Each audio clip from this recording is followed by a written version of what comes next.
Bonsoir, bonsoir, bonsoir, bandeko balandi ya GCAM TV. Oyo tozo pesa bino mbote na bino banso bolandaka biso partout dans le monde entier. Na bi ke ba abonné ya GCAM TV boza ebele. Pe to bi ke boza ebele bozale bozolanda biso la diaspora congolaise bozala beaucoup plus abonné na GCAM TV à partir de l'Afrique du Sud, bozala na kati ya Amérique latine, bozala na kati ya Amérique du Sud, na Amérique du Nord, bozala na niveau il y a Europe occidentale, Europe de l'Est, même au niveau il y a Asie mineure, na Asie orientale. Bande Kobalandi, il y a GCAM TV. Tu as toujours kobete la bino toujours oezali solo, oezali bon ma solo ya mboka. Tu as dit que mboka na biso, ezo tambusa mabongo li solo oezali bongo primordial, oezali ko bongo message dominant. Ya mboka na biso ezali bongo agression Rwando, Ougando, Kenyan. Parce que l'autre pays, pour le moment, wana tokoki ko échapper na yango te. Ma solo oyo eza ko sala ke. O tobe otoyi ko te liboso na bino pona ko betela bino, eza kaka ma solo etali agression, surtout o ezali bongo agression. O baza ko tozo moni ke communauté internationale oya lukaka à tout prix ya ko créer balkanisation na mboka na biso. Mais tu as vu que les solo ya balkanisation, tu as vu que ça bongo moko ya ba point oyo MONUSCO. To ba mission moko primordiale au MONUSCO ela na mboka na biso c'est la balkanisation. C'est pour cela qu'on dit que Lutundu laissé signer qui na moment ya gouvernement ya Sama Lukonde o ezali bongo ba bengaka ba acte ya désengagement. Mais tozo mona que MONUSCO za ko tingama. MONUSCO li ko kendete. Tout le monde que MONUSCO a participé à la chute, il y a Kanyabayo. MONUSCO a participé à la chute, où ils ont dit il y a Rwindi. Tout le monde que dans la chute, il y a Rwindi, ben criminel qui général Chico, même dans la Kanyabayo. Mais oh, tu as vu que de prime abord, bateau bazali ba pilier, oh, il va sali manœuvre pour la chute, il y a Rwindi dans Kanyabayo et plusieurs localités. Oh, ils ont dit bongo qui sous occupation, il y a Benemi et ils ont dit bongo cause Yabachid Bamboka, c'était la MONUSCO. Yango na attirera toujours attention, il y a président de la République. Tant que la MONUSCO sera République démocratique du Congo, il n'y aura pas la paix à l'Est. Parce que ça coupe na bango, c'est ça coupe, donc c'est-à-dire la MONUSCO c'est la représentativité des États-Unis. Les pieux américains, tu as vu qu'on va utiliser pour un pillage systématique. Il y a un minerai congolais, c'est le Rwanda, donc plus particulièrement c'était Paul Kagame. Et les Museveni et les consorts, Museveni et Kagame basé le Romoko. En aucun cas, Museveni est contre Kagame. Il y a un moment où dénonçant de prime Bandakala. Tant que la Makambo, nos opérations conjointes et FARDC na UPDF. Tolobango kalakeno et lokoyo. Parce que Bernard Biamou, bazalaka aw. Lelo tozomo na Bernard Biamou bakalaka na prison, bayeko tromper tata mokonzi. Ayeko sala ayeko gracier bango na data ayeko zo mandat na ya liboso. Tomoni ke Bernard Biamou badongwa bakati na Braza, bango lelo bazala ko se retrouver na ngamba M23. Tokobeta pe ma solo ya makamba Uganda malgré to moni que ministre ya information to ça dans ordre de l'émission 622 signé de 18 par moi d'invite. Et bien que moi d'invite azawana aza muto ko aider chef de l'état mais il faut que ba batu nini o botindi pona ke na Uganda. Ko to moni que baga okunda na Laurence. Laurence c'est quelqu'un qui c'est le porte-parole du M23. Yannick Kisola, ce n'est pas, il a besoin des combats congolais. Il n'est pas congolais. Ce sont des Rwandais. René Abandi, a la CNDP. Yewana lela ayo comme la na RCD ayo na CNDP ayo M23 lelo ka yewana c'est le yewana le boza ko kuta anaye. Quelqu'un qui est 100% rwandais, or biso de la que ceux qui aura des pourparlers. Et ça que pour le départ tout cela entre nous. Biso na Rwanda, Mais tout ça pour que bake ko sala eloko moko boye parrainé par Museveni. Boti déjà Bosco Baala. Moi je n'ai jamais été d'accord na bateau va présenter président de la République Jean Bosco Baala. Ces messieurs là, c'est un pion. Il y a Rwandais au bâtiment la carte il y a PDDRS. Il faut que le président ne peut pas faire confiance à tout le monde. Pour parler au niveau de la campagne. Parce que pour moi, je n'ai aucun espoir. Parce qu'il faut que ce soit la claire pour la la campagne.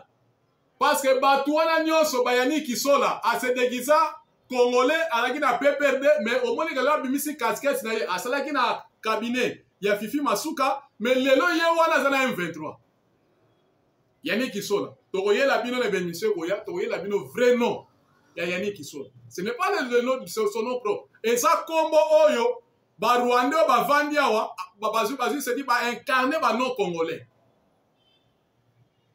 Bazu nomination ya Congo, à la tienne on entend, mais il n'est pas congolais. Yango tozo ba ke recensement zana tina mingi faut ça manamboka na biso. Tu vois que Yannick Kisola membre à PPRD, mais yewana avec un cabinet à Fifi Masuka, membre de la Ligue des Jeunes, il y a PPRD, mais aujourd'hui, M23. Voilà, c'est là qu'il y a solo to sobeta. Mais il y a Monisco. Il faut attendre au contrôle ça de prix de toutes les façons. Malgré aujourd'hui, le gouvernement a acquisé les États-Unis que non, États-Unis ont soutenu Rwanda. Les États-Unis ne sera jamais le partenaire de la République démocratique du Congo. Pourquoi? Les États-Unis, avec l'entreprise Moko, c'était Teke Fungurum, avec l'entreprise chinois. Les États-Unis n'ont rien comme entreprise intérêt na bango awa. Le lot intérêt américain zawa pour puiser les minéraux congolais en utilisant le Rwanda comme leur gendarme, comme leur chien de bataille. Et là, quand on va Congolais, photo sur la rande yango. Quand on parle du FDLR, il n'y a pas de FDLR au Congo. Là, tout la question. Ceux qui ont participé, n'est-ce pas que pas René à Bandi Bazakuna, les Rwandais, Batloko la Laurence. J'ai un message pour ceux qui m'ont dit que Babiloko tam sous la casse na gouverneur waza okama neni biso tebi makambo. Voilà. L'ordre de mission est là. Vous voyez? Voilà l'ordre de mission. Signé le 18 par moi d'invita. C'est Jean Bosco Baala qui est là comme chef à délégation et sa suite. C'est ça. Moi, j'ai toujours dit, bateau Bakei, il faut un organe de contrôle. Je sais que moi, Davita, c'est quelqu'un qui est fidèle à l'UDPS. C'est le seul politicien Oyo à changer ma parti politique. C'est un jeune qui a abandonné l'UDPS, jeune, il est toujours dans l'UDPS. Pour votre information, Bandeko, moi, Davita, c'est quelqu'un au Bazali, un jeune au Bagina Makola, papa Tien Tshisekedi, pour la vulgarisation, pour la publication, où il y a lettre les 13 parlementaires. Vraiment, il a passé tout son temps, c'est vraiment infidèle. À côté de Tien Tshisekedi, Sora Moni Lolo que Félix Tshisekedi, à 8 mois d'Anvita Rotiaye, comme ministre de la Défense, parce que c'est quelqu'un qui a manifesté sa fidélité au sein de l'UDPS. Je sais qu'il a l'intention d'aider le président de la République. Il y a une solution face à la crise haute pour la partie Est. Mais Batuloko la Bosco Baala Sango, Tozan est d'accord. Parce que quelqu'un qui est toujours en connivence avec ceux-là, tu as RCD, Magaza Moutoumoko a travaillé dans la milieu de la société civile, mais c'est quelqu'un il a beaucoup d'approches. Il y a RCD, et les consorts. Parce que mettre par exemple aussi Moutokolo Mboussa Niamouis Botier comme la délégation, ça n'aboutira à rien. Moi, j'ai toujours dit que Mboussa Niamouis travaille pour l'intérêt de l'Ouganda dans ces pays. Il travaille pour les intérêts des Ougandais dans ces pays. Donc, il y a un lobby qu'il faut MONUSCO à l'Oumalambo Canabiso. Nous en avons de l'expérience. Tant que Monia et le Mouara en Angola, nous avons vu la paix était là. Le là, c'est que la situation est en désordre. Et ça, en Libye, et ça, même le niveau, et ça, que balkanisation, ce qui est Yougoslavie, c'est à cause de l'ONU. L'ONU, tu as dit que dans un objectif, c'est pour la sauvegarde de la paix. Mais tout le monde a place où l'ONU a ramené la paix. Au plutôt, tu as une expérience, place où l'ONU a le cas. Parce que sur l'Italie, dans Yougoslavie, contingent, il y a casque bleu, c'était le même nombre dans la RDC. Cause, tout le monde a que Yougoslavie, Panzana, Serbie, le Rwanda, Kosovo, tout ça. C'est ça l'objectif. Si vous avez un livre, il y a CIA, vous surtout un livre à Charles Onana, vous découvrirez que quelle est la mission principale au MONUSCO à Salaranambo Cannabis. Parce que la mission principale, c'est la balkanisation. Même à temps, on a tout ça, et pas impérateur, qui sont les Occidentaux. Il y a un GECAM TV. Nous devons ouvrir l'œil de la distraction parce que l'objectif, il y a même là-bas, au niveau du gouvernement. Tant que les Occidentaux auront leurs mauvaises intentions sur le Congo, ils finiront toujours par les accomplir, même à temps que les vont pas partenaires. Ce ne sont pas nos partenaires. Pour preuve, Vital Kamerhe Azawa. Alors, il y a une réunion assemblée parlementaire francophone au Canada, au Québec. Mais qu'est-ce que Vital Kamerhe, tu as dit qu'il y a une mission, il y a plus d'$1 million de Bimagi. Malgré nous avons contesté ça, tout le monde que un professeur, comme tout le monde qu'il y a IDPS, Chirumbai qui est venu défendre. Or, normalement, c'est lui qui devait participer à l'assise ou à l'Assemblée parlementaire francophone, parce que normalement, c'est le premier vice-président. Il y a l'Assemblée nationale qui est chargé de l'administration et de la diplomatie parlementaire. Ça, c'est la règle de jeu. Où ils arrivent au niveau, le job description, il y a l'Assemblée nationale.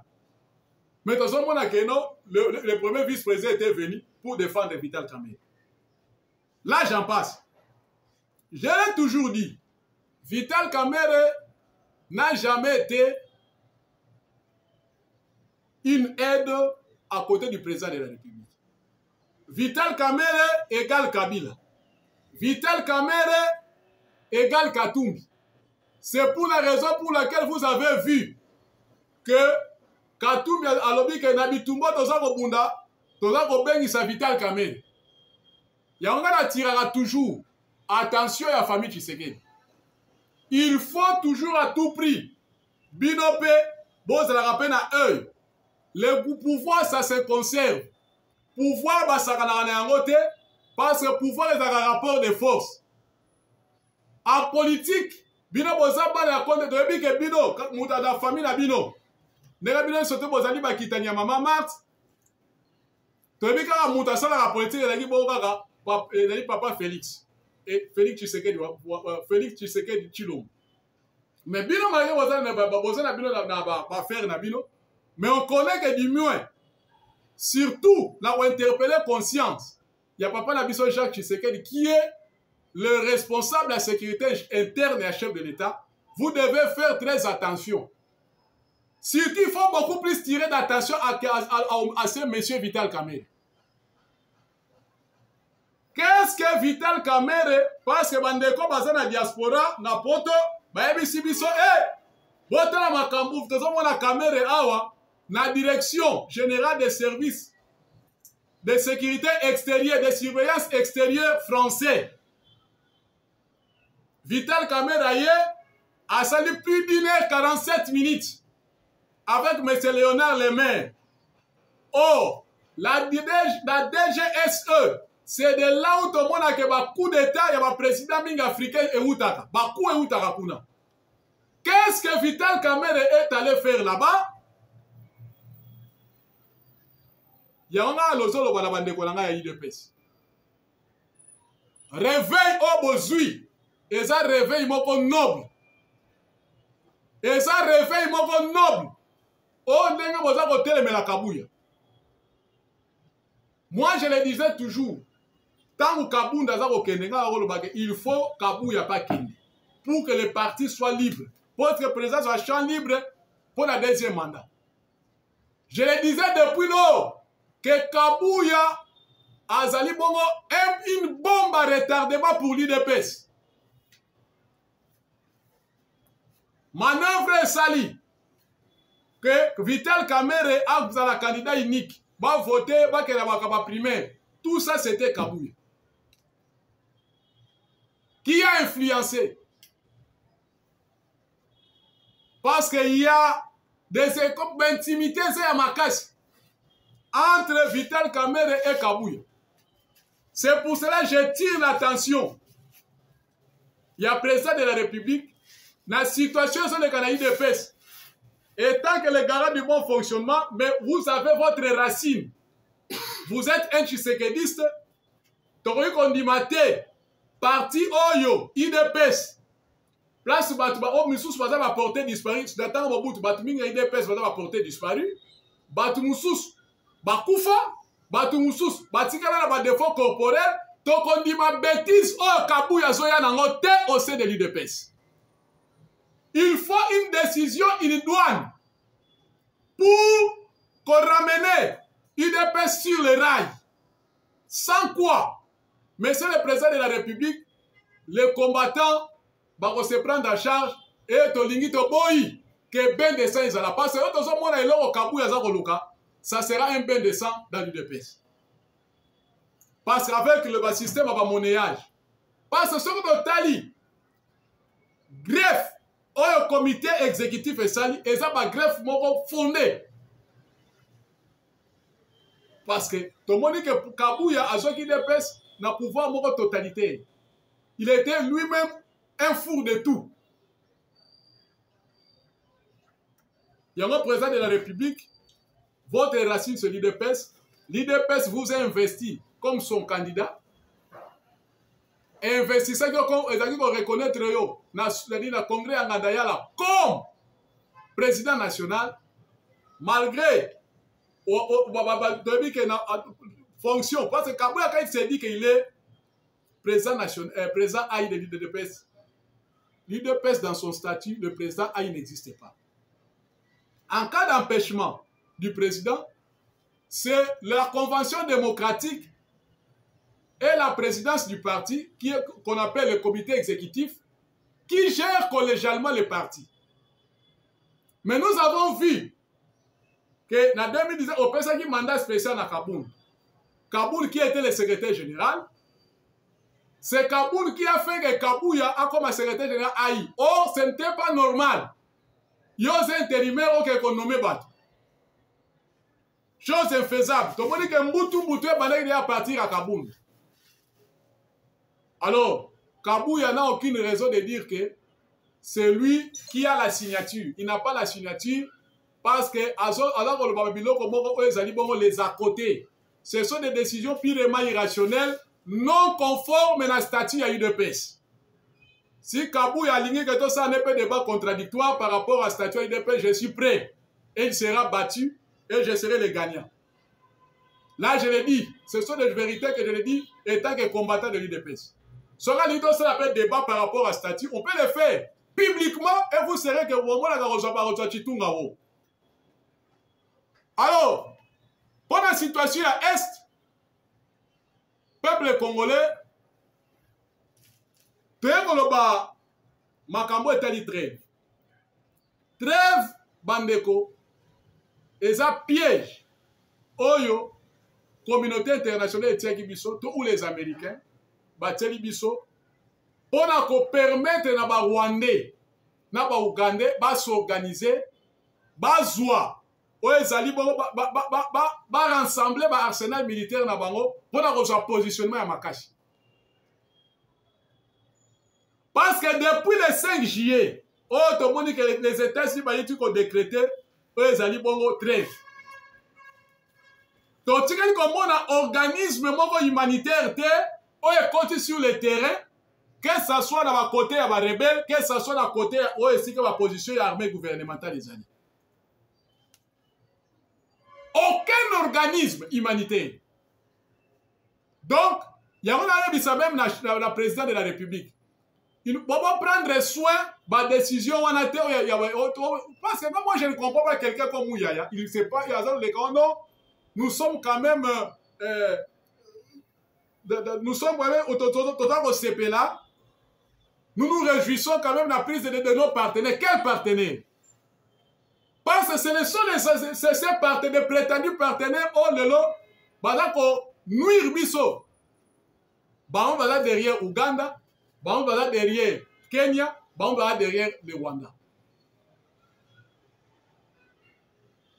Il y a un peu de notre part, soit la sécurité à ma frontière. Samedi le 20, Rwanda a eu en possession, il y a 10 000 hectares dans Zambie. Zambie a dit qu'on livrait 10 000 hectares. Et pas il y a Rwandais. Donc c'est-à-dire, le Rwanda, depuis sa création, mais maintenant il faut, le roi maintenant il est en guerre avec la République démocratique du Congo.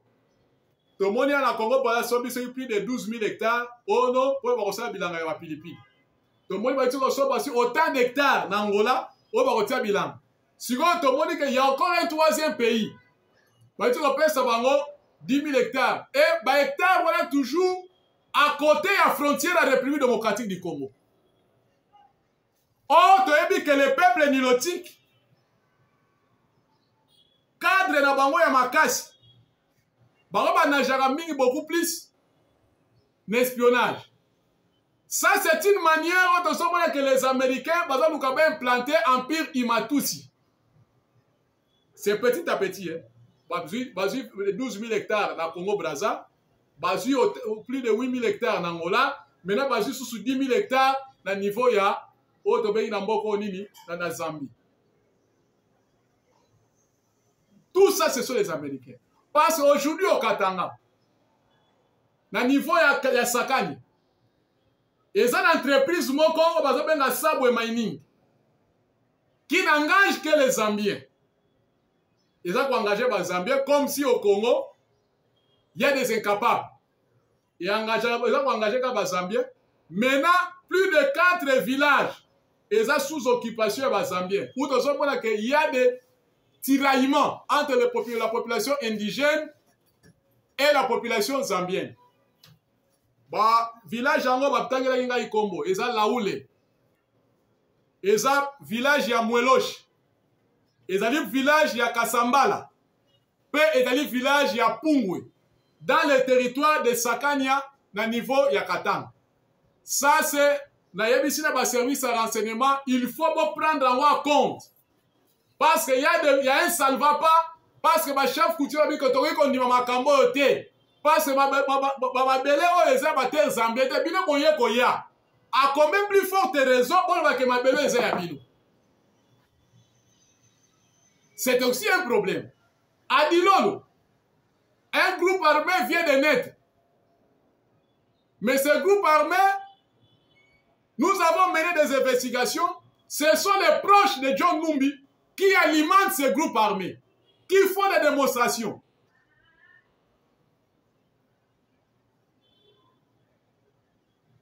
Yango, président de la République, il faut prendre des mots. Yango, il faut que pour la visite de la force, il faut qu'on renforce la capacité de la service de sécurité. La police est dans Mbutu, surtout dans l'infiltration de la police Kolobate, dans l'armée contre Kolobate, dans le service de renseignement Kolobate.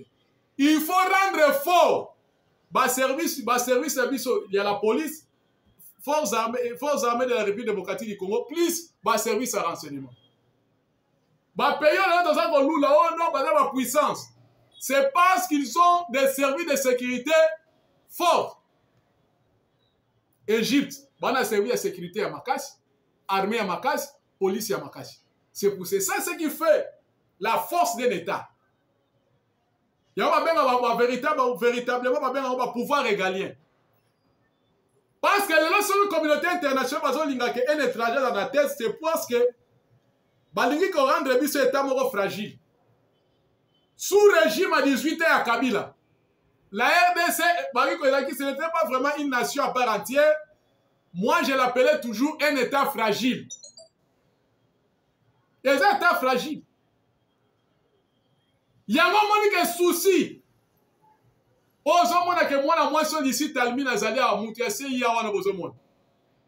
Cette dame-là, il y a une base.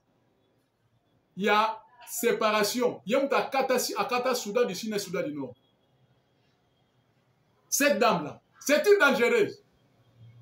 Il y a un moment qui a comme un niveau, il y a un point de presse, il y a un trêve, au parti,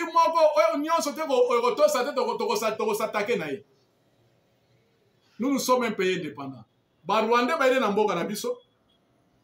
Biso na droit à défendre ma belle, toza na droit à obéir te. To mona ki Anthony Blinken pour na kosenga trêve na niveau ya Gaza na makambo ya Israël, alongwa ki état de Washington na keti na niveau ya Tel Aviv. Kokuta na Benjamin Netanyahu. Mais pourquoi pas oyo Anthony Blinken va kosala ngote awa la République démocratique du Congo? C'est parce que leur souci, c'est quoi? De rendre toujours la RDC un état fragile. Oh, biso pe ba Congolais pe to ndimaka ya ngote. To tikela ko ndima ya ngote. Yango tata bo konze ekolo fongola miso. Fongola miso na baye o bayi oza na ba na niveau union sacrée. Parce que union sacrée mingi bazawana surtout clan ya bato bazaki na PCR ya Kamel.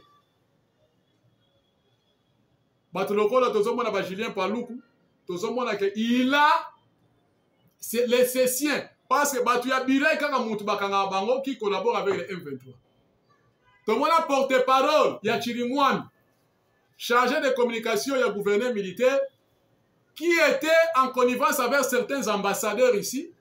On a eu contact avec les généraux de Goma pour comment pour faire chiter ces vies, pour chiter la vie de Goma. Moutou Abirek. On a des miapa. Tomoni sous un certain David. Aouti fraîchement à Goma, au batello, Bourgmestre et Kanyabayom. Moutou Abirek. Toujours Moutachine Palou. Tomoni que Magloire Palou. Et que toujours c'est la même tribu, la tribu Nande. Je n'ai pas de problème avec les Nandais. Je ne sais pas pourquoi les Nandais soutiennent toujours le M23. Parce que Nikambouya, la guerre à Est, c'est nous-mêmes les Congolais. Bisoma ba Congolais tolingi ke guerre e umela. Parce que biloko mususu ozomona ezokota par trafic ya ba commerçants. Et certains chefs coutumiers collaborent aussi avec l'ennemi. Par exemple, les Chitarouines. Dans Rwanda, qu'est-ce qui s'est passé? Comme la plupart des chefs coutumiers parlent le Kinyarwanda, Tomonike, qu'est-ce qui s'est passé? Bazui ba bombi ba M23, nandaku na bango. Binobo va nandaku, ngana zo contrôler Liban. C'est comme cela que Chitarouine de Salama. Les autochtones eux-mêmes, ils sont des gardiens de l'ennemi. Si vous regardez ici la nez. Et tous on a que Kinshasa. Oh non, Butembo quoi? Parce que certains opérateurs économiques nande collaborent. Voyez, c'est la population. Non, bon, ceux qui M23 bon dimanche. En tout cas, je félicite le président de la République comme vous avez pris les choses en main. Au Monique empressement, il y a population il y a un stade il y a Beni, au PC instruction. Dans le niveau, il y a 34, dans le bureau 3, il y a 34 régions militaires. Il y a Nord Kivu, base ou Bajen ou en charge. C'est comme ça. Parce que tant que la population a manifesté sans patriotisme à niveau là, il faut l'État soit en charge. En tout cas, merci beaucoup, chef de l'État, pour cette prise de position pour la bande qu'on sur Boutembo. Au balaki ici, positionnement la bango. Et j'encourage aussi les Ouazalènes. Allez de l'avant, mes frères. Nande konanga Gilles Moulumba. Parce que tu as dit que critiquer les Rwandais, c'est une façon. Baluka ke ba noircir yo pour osaka contre les bango parce que vous êtes loyal. Ben ma question mi batu batuninga yo non. Ba Ouazalène balobi que ba gouvernement s'occupe bangote. Qu'est-ce qui s'est passé dans cette histoire? Les Rwandais tant ba continue à niveau ya Kanyabayonga dans ba territoire sous occupation. Bakangaki une affaire à 59 jeunes. Bapesi ba arme balati bango lokwa ba Ouazalendo. Balobi ke mutu akoboya to bomaye. Bokoloba boy. Yango ba moi maloba oyo bango na basiko loba na niveau ya réseaux sociaux qui n'est pas une vérité. Et j'attirerai l'attention ya biso ba Congolais. Rwandais soka lobi no likambu ya sode na kaka bonjour. Le reste c'est du mensonge. Tout a commencé par le président Paul Kagame. Un mensonger que vous ne pouvez pas imaginer. Ozui Museveni de la même sorte. Lukuta na Lukuta. Alors, les 59 personnes au moment qui la présence sociale, ce ne sont pas les Ouazalènes, ce sont des faux Ouazalènes. Fabriqués par les M23. Pour décourager, pour créer toujours psychose. Parce que Rwanda a utilisé mes réseaux sociaux pour dire que Congolais c'est paniquera trop. Tout le monde a dit une image artificielle, il y a l'armée rwandaise. Oh, c'était une fausse image. Oh, c'était une image artificielle. Bah, publié on a réseaux sociaux, tout le monde s'est paniqué ici. Alors, peuple congolais, il faut voir que le président de la République, Azar se bat. Mais il ne se bat seul. Azar Ayemo. Parce que le président, il n'a pas quelqu'un. Pour que c'est une main forte. Pour la résolution concrète pour le peuple congolais. Surtout c'est de l'Union sacrée. L'objet de la Rosonga, la Robert Tabilo du Soleil au État de Jean-Pierre Bem. Je viendrai ici. Je vais vous parler pourquoi il a quitté le gouvernement. Il n'a pas quitté, a quitté pour la Makamba 5, il y a 500 millions. Mais le président Royer Bissanayo, Kabouya a un élément de nuisance pour le pouvoir d'aller. Kabouya, il a donné de la force au FCC. Peuple congolais, pour terminer, d'ailleurs, c'est pour la Makamba Stani Boujakera. Il y a une image qui circule dans les réseaux sociaux. Image yango yango. Image yango yo. Il y a prison centrale de Makala. Botala, actualité civile. Voilà l'image. Alors, c'est Stani Boujakera qui a publié cette image. On est dans le monde entier. Parce que quand on parle de l'actualité, c'est Stani Boujakera. Tant que la publication de la Jeune Afrique, tout le monde, toute la communauté internationale est s'acharnée. Alors, bah libérer, voilà ce qu'il a encore fait. Il faut qu'en matière de sécurité, il y a des endroits où on va non filmer. Il y a un de Sengi. Le gouvernement a besoin de Stani Boujakera à la sanctionner. Ou soit, Bisopé Jekam TV donc il faut filmer. Na, le but de recevoir ma caméra donc il la prison centrale. Parce que ce n'est pas une bonne chose. Il y a une façon d'interpréter Bisopé par autorité. Qu'il faut savoir prendre aussi soin. Même à temps, nous sommes condamnés, mais Kolia Naye, Kolata Naye, il faut assurer. Peu emplacement, il va prisonnier, il va madame. Mais ce que Stani Boujakera a fait, c'est un acte à condamner.